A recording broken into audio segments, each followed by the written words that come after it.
Chemistry is all about studying matter, how we describe the properties of matter and how matter changes. Describing the properties of matter isn't something that is unique to chemists. We use our senses all the time to make observations and draw conclusions. Look at the food in your kitchen, for example. We can observe the color of this banana and decide if it is ripe enough to eat or not.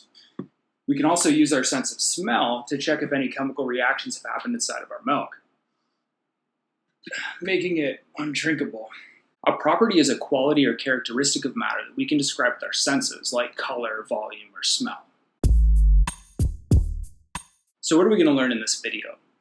Well, first we're going to learn different types of properties. First we'll learn intensive properties compared to extensive properties.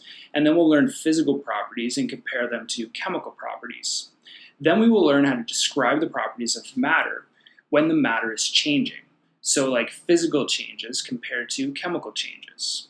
Let's start with intensive versus extensive properties. So to explain the difference between intensive and extensive properties, we're going to play a bit of a guessing game. So I have a piece of matter in my hand. I'm going to give you some of its properties and you'll try to guess what it is. It has a mass of about 3 grams and there's only one piece of matter. Any guesses? Probably not. The reason is because I've only given you extensive properties. Extensive properties are properties that depend on the amount of matter and not the identity of matter. So these would be things like mass and volume and the number of. Okay, here's some more clues. Matter is a coin. It's kind of a brown orangish color and it's made of copper.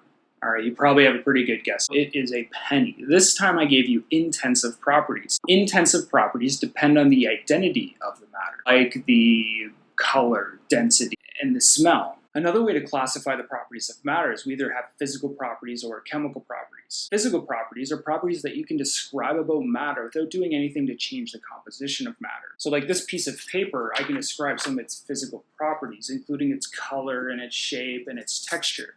I've described these without changing the fact that it's paper.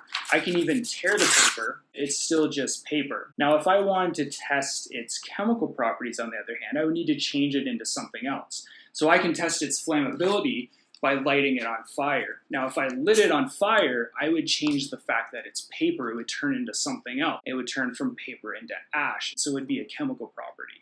So that brings us to the different ways that we can change matter. We can change matter either physically or chemically. So let's start by changing some matter physically. I can crumple it up, I can fold it, still paper before and after the change. Here's another one. This ice cube right here is solid water. Now, as it sits here at room temperature, it's starting to melt. This is a physical change because before and after the change, it's still just water. It just went from solid water to the liquid water that I have now. Now here's one that gets a lot of people confused. I'm going to take some water and some sugar and I'm going to put the sugar into the water. Now when I do this and I stir it up, the sugar is going to dissolve.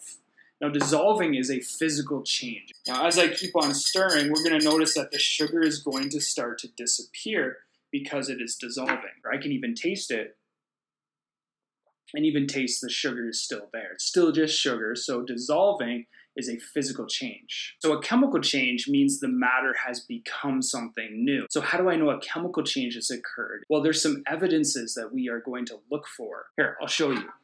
We'll take this piece of paper and we'll do a chemical change to it. To do that, I'm going to burn it and we'll look for some evidence that a chemical change is actually taking place.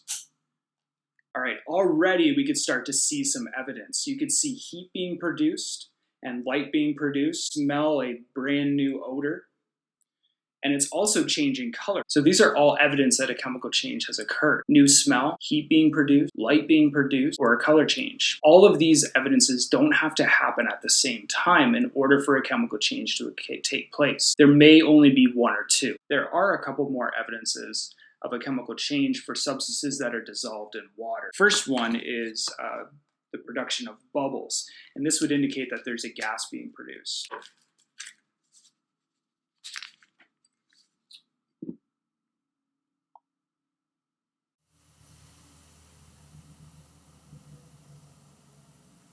The last evidence will create a precipitate. A precipitate is when you mix two substances that are in solution with water.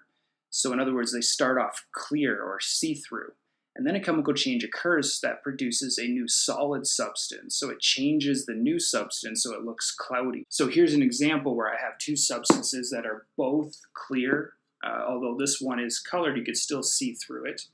And when I mix them together, I'm going to get a precipitate, so it's going to become a cloudy solution after I do that. As I mix them together, we start producing that cloudiness, and I can't see through it anymore.